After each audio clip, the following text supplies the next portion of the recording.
गरीबों के गले का हार वंदे मातरम। सर चढ़ों के सर में चक्कर उस समय आता जरूर, कान में पहुंची जहां झनकार वंदे मातरम। जेल में चक्की घसीटे भूख से हो मर रहा, उस समय भी बक रहा बेजार वंदे मातरम। मौत के मुंह में खड़ा है कह रहा जल्लाद से, भोंक दे सीने में वो तलवार वंदे मातरम।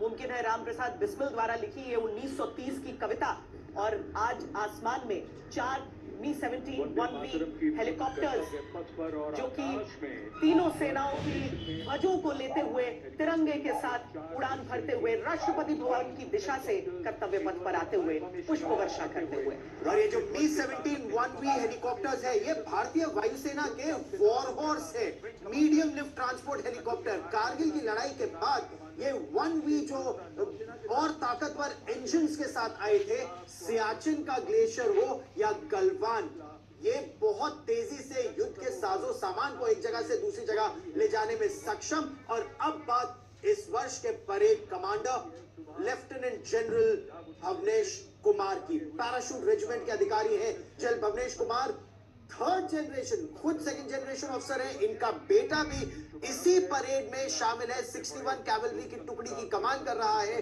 पिता पुत्र दोनों परेड का हिस्सा। General officer commanding Delhi area general Bhavnish Kumar second generation officer है, 3rd battalion the parachute regiment के।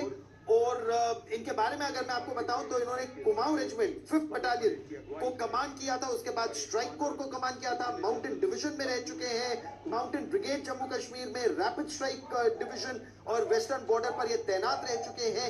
इसके अलावा army school of ammunition United Kingdom से कोर्स कर चुके हैं।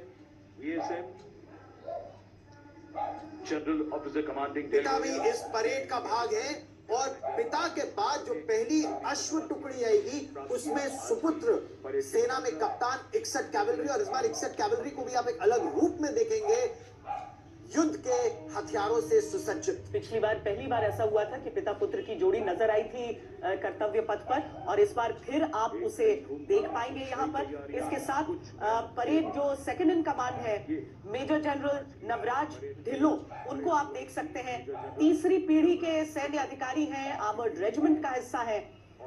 आज जब यहाँ पर अगुवाई करते हैं तो सबके लिए उतना ही विशिष्ट पल रहता है। देहरादून के पूर्व छात्र मेजर जनरल नवराज ढिल्लों ने सन 1991 में अपने करियर के दौरान उन्होंने अलग अलग कमान, स्टाफ और प्रशिक्षक पदों पर कार्य किया है, जिनमें 42 आर्मर्ड रेजिमेंट और एक आर्मर्ड ब्रिगेड की कमान शामिल है।